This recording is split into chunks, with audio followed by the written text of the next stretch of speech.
Hi everyone, I am Rahul Kumar. नौ इस साल जनवरी में prime minister of India Narendra Modi ji के द्वारा वॉइस ऑफ ग्लोबल साउथ का वर्चुअल समिट ऑर्गेनाइज किया गया था। इसमें लगभग ग्लोबल साउथ के 125 कंट्रीज इस समिट में पार्टिसिपेट किए थे।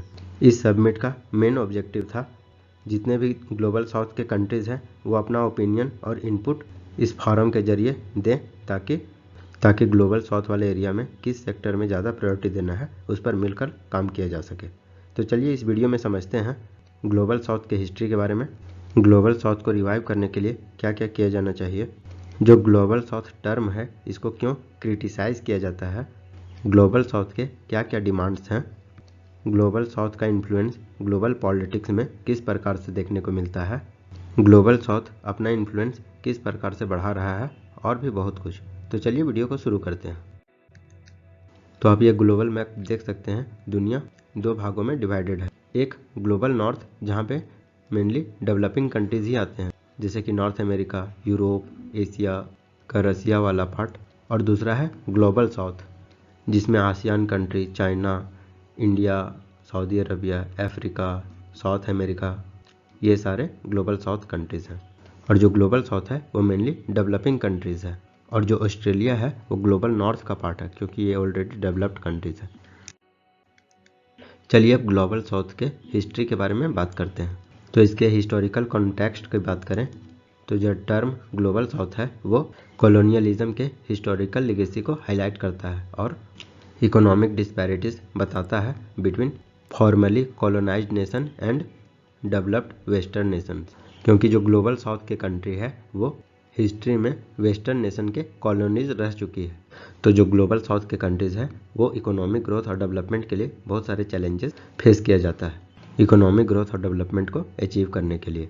और इस चैलेंजेस को टैकल करने के लिए G77 ग्रुप्स का फॉर्मेशन हुआ। ये जो ग्रुप ऑफ 77 है वो 1964 में फॉर्म हुआ था, जब United nation conference on trade and development UNCTAD जिसका कि हेडक्वार्टर जिनेवा में है, तो इसका पहला सेशन के दौरान इस ग्रुप ऑफ 77 G77 को साइन किया गया था।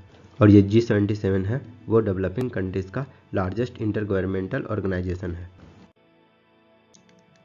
ग्रुप ऑफ 77 G77 का पर्पस का बात करें तो ये डेवलपिंग कंट्रीज में इकोनॉमिक इंटरेस्ट को प्रमोट करने के लिए क्रिएट किया गया था और UN के international system of economic issues में नेगोशिएट करने के लिए एबिलिटी डेवलप किया जा सके। इस G77 में 134 कंट्रीज शामिल है। इसमें Asia, Africa, south America, Caribbean country और ओशिनिया के कुछ कंट्रीज शामिल हैं इस G77 ग्रुप में। और एक बात याद रखने वाली है, इस G77 में चाइना इस ग्रुप का पार्ट नहीं है, इसीलिए इस ग्रुप को मल्टीलेटरल फोरम्स में G77 प्लस चाइना ग्रुप से कहा जाता है। UNOSSC का बात करें तो UN office for south south cooperation को 1974 में इस्टेब्लिश किया गया था। इसके रोल का बात करें तो ये कोऑर्डिनेट और कोऑपरेट करने का काम करता है between global south and developed countries और global south with multilateral agencies. चलिए अब हम लोग समझते हैं ग्लोबल साउथ को क्यों रिवाइव करना चाहिए। तो 21st सेंचुरी के पिछले 2 दशकों में देखा गया है दुनिया में जो ग्लोबल साउथ की ओर अटेंशन है वो डिक्लाइन हुआ है, और यह ट्रेंड इंडिया और इंडोनेशिया जैसे कंट्रीज़ में थर्ड वर्ल्ड से दूर जाते हुए देखने को मिला है, क्योंकि ये कंट्रीज़ ग्लोबल स्टेज में एक प्रोमिनेंट रोल निभा रहे हैं और साथ ही साथ अपनी इकोनॉमिक्स को भी लगातार एक्सपेंड करते चले जा रहे हैं थ्रू इकोनॉमिक रिफॉर्म। हाउएवर अभी रिसेंट टाइम में जो ग्लोबल साउथ है वो अपने इम्पोर्टेंस को फिर से रीगेन करने की कोशिश कर रहा है, अपने रिलीवेंस को धीरे धीरे बढ़ा रहा है, और जिस तरह से इमर्जिंग ग्लोबल ऑर्डर है उसमें अपना एक ग्लोबल साउथ के सिग्निफिकेंस को रिकॉग्नाइज किया जा रहा है। तो सेवरल फैक्टर्स है जिसके कारण ग्लोबल साउथ रिसर्जेंस की ओर बढ़ रहा है। इसमें फर्स्ट है इम्पैक्ट ऑफ कोविड-19 पैंडमिक। तो इस कोविड-19 पैंडमिक से ग्लोबल साउथ के बहुत सारे कंट्रीज सेवियर इम्पैक्ट फेस कर रहे हैं in terms of public health and economic challenges. तो इस पेंडेमिक के कारण ग्लोबल साउथ में वल्नरेबिलिटीज और ज़्यादा बढ़ रही है। सेकंड है इकोनॉमिक डाउनटर्न। तो इकोनॉमिक डाउनटर्न के कारण ग्लोबल साउथ के कंट्रीज डिस्प्रोपोर्शनेटली इफेक्ट हुए हैं। तो ये इंटरनेशनल कोऑपरेशन और सपोर्ट के नीड को हाईलाइट करता है। और थर्ड है repercussions of Russia Ukraine conflict. Russia Ukraine conflict के कारण ग्लोबल साउथ में इकोनॉमिक इम्पैक्ट देखने को मिला है और ये डेवलपिंग वर्ल्ड के लिए एक रिपल इफेक्ट की तरह है, जिसके कारण इंटरकनेक्टेडनेस ऑफ ग्लोबल अफेयर और ग्लोबल साउथ में इंटरनेशनल डिप्लोमेसी को, इसके इम्पोर्टेंस को हाईलाइट करता है। अब चलिए थोड़ा सा समझते हैं ग्लोबल साउथ के टर्म को।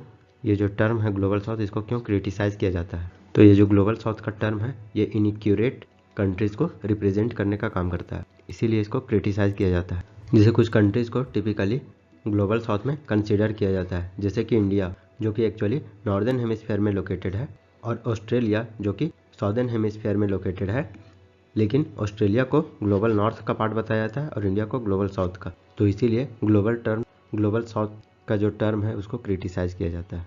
ये जो ग्लोबल साउथ का टर्म है इसको लेकर एक प्रिसाइज क्लासिफिकेशन का नीड है, और इस ग्लोबल साउथ के टर्म को इनएक्यूरेसी तरीके से रिकॉग्नाइज करने से एक ब्रांड लैंड डेवलप हो गया है, जो कि विश्व को इकोनॉमिक नॉर्थ और इकोनॉमिक साउथ के बेस्ड पर डिवाइड करता है। और ये लाइन बेस्ड है इकोनॉमिक डेवलपमेंट, वेल्थ डिस्ट्रीब्यूशन, ना कि ज्योग्राफिकल लोकेशन के ऊपर। ये ब्रांड लाइन को आप लोग देख सकते हैं। तो ये लाइन जो ऊपर में हो गया वो मोर डेवलप्ड कंट्रीज हो गया, और जो नीचे लाइन हो गया वो लिस्ट डेवलप कंट्री या लेस डेवलप कंट्रीज का ग्रुप हो गया। तो इसी लाइन को ब्रांड लाइन कहा जाता है, जो कि मेनली इकोनॉमिक फैक्टर पे बना हुआ है। चलिए अब समझते हैं थोड़ा सा ग्लोबल साउथ के क्या क्या डिमांड है। जो ग्लोबल साउथ है वो ग्लोबल लेवल पे अपना बात प्रोपोर्शनेटली पहुंचा सके, क्योंकि ग्लोबल साउथ में एक सिग्निफिकेंट पॉपुलेशन देखने को मिलते हैं जो कि ग्लोबल नॉर्थ के कंपेयर में बहुत ही ज़्यादा है। बताया जाता है 3/4 of the global population global south में ही रिसाइड करते हैं। तो इसके लिए एक प्रोपोर्शनेट मीनिंगफुल वॉइस होना चाहिए ग्लोबल डिसीजन मेकिंग के प्रोसेस में। सेकेंड है इक्विटेबल रिप्रेजेंटेशन। ग्लोबल साउथ का डिमांड है कि उनको इक्विटेबल रिप्रेजेंटेशन मिलना चाहिए ग्लोबल गवर्नेंस में। तो जो ग्लोबल गवर्नेंस का करेंट मॉडल है वो ग्लोबल साउथ के डेमोग्राफिक और इकोनॉमिक रियलिटीज़ को एडिक्वेटली रिफ्लेक्ट नहीं करता है। तो इसको चेंज करने की आवश्यकता है ताकि ग्लोबल साउथ के वॉइस को इंश्योर किया जा सके। चलिए अब हम लोग जानते हैं ग्लोबल साउथ में ग्लोबल पॉलिटिक्स के इन्फ्लुएंस को किस तरह से सिग्निफाई करता है। तो फर्स्ट है प्रायोरिटाइजिंग ग्लोबल साउथ। इंडिया को जो अभी हाल ही में G20 प्रेसिडेंसी मिला था, इसमें ग्लोबल साउथ के वॉइस को बहुत ही अच्छी तरह से प्रायोरिटाइज किया गया था। इंडिया के द्वारा जो ग्लोबल साउथ में जो इश्यूज़ है और कंसर्न है उसको एड्रेस करने के लिए इंडिया के द्वारा अवेयरनेस को फैलाया गया। सेकेंड बात करते हैं ग्लोबल साउथ लीडरशिप की। तो डेवलपिंग कंट्रीज जैसे कि Indonesia, India, Brazil, south Africa, ये सब कंट्रीज कंजिक्यूटिवली G20 समिट को होस्ट कर रहे हैं, जिसके कारण ग्लोबल साउथ में एक ग्रेटर लीडरशिप इन्फ्लुएंस देखने को मिल रहा है ग्लोबल डिसीजन मेकिंग प्रोसेस में। और ये सब कंट्रीज वर्ल्ड के पॉपुलेशन और इकोनॉमिक्स को एक सिग्निफिकेंट प्रोपोर्शन को रिप्रेजेंट करने का काम कर रहा है।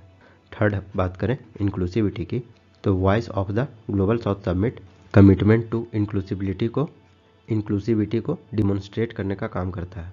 Consultation with a wide range of nation from the global south. और ये जो ट्रेडिशनल पावर स्ट्रक्चर है जो कि मेनली वेस्टर्न कंट्रीज की ओर रहता था, उसमें एक शिफ्ट देखने को मिल रहा है। अब धीरे धीरे वर्ल्ड ऑर्डर में ग्लोबल साउथ का सिग्निफिकेंस बढ़ रहा है। फोर्थ बात करते हैं मल्टीलेटरलिज्म की। इसमें ग्लोबल साउथ के प्रायोरिटीज़ को और ज़्यादा एम्फिसाइज किया जा रहा है ताकि डाइवर्स ग्रुप ऑफ नेशन के द्वारा डिसीजंस को कलेक्टिवली मिलकर लिया जाए, और ये मल्टीलेटरलिज्म के कमिटमेंट को रिफ्लेक्ट करता है। मल्टीलेटरलिज्म कहने का मतलब वर्ल्ड में कोई एक कंट्री सुपर पावर नहीं होगा, बल्कि सारे कंट्रीज़ का इक्वल वैल्यू होगा। फिफ्थ है rising influence of developing world में डेवलपिंग कंट्रीज़ का इन्फ्लुएंस धीरे धीरे लगातार बढ़ता चला जा रहा है, जैसे कि वेरियस ऑर्गेनाइजेशंस में, जैसे कि G20 में, ब्रिक्स, संघाई कॉरपोरेशन ऑर्गेनाइजेशन में, क्वाड में, इंडो पैसिफिक फोरम में और अदर ग्लोबल प्लेयर में डेवलपिंग कंट्रीज़ का पार्टिसिपेशन लगातार बढ़ता हुआ जा रहा है, जो कि ग्लोबल साउथ के डिसीजन मेकिंग प्रोसेस को दिखाता है। चलिए अब हम लोग बात करते हैं कौन कौन से ऐसे एविडेंस देखने को मिलते हैं जो कि ग्लोबल साउथ के इन्फ्लुएंस को लगातार इंक्रीज करता देखा जा रहा है। तो फर्स्ट है establishment of the loss and damage fund. तो COP27 क्लाइमेट चेंज कॉन्फ्रेंस जो इजिप्ट में हुआ था, इसमें लॉस्ट एंड डैमेज फंड को इस्टेब्लिश किया गया था, जो कि सिग्निफाई करता है disproportionate disproportionate burden borne by countries in the global south को रिकॉग्नाइज करने का काम करता है। सेकेंड है ग्लोबल साउथ इन COP28 जो कि upcoming United nation framework on convention on climate change COP28 का मीटिंग UAE में कंडक्ट करवाने जाने का बात किया गया है। इसमें जो ग्लोबल साउथ के कंट्री है वो एक लीडिंग रोल में देखने को मिलेंगे to mitigating on climate change.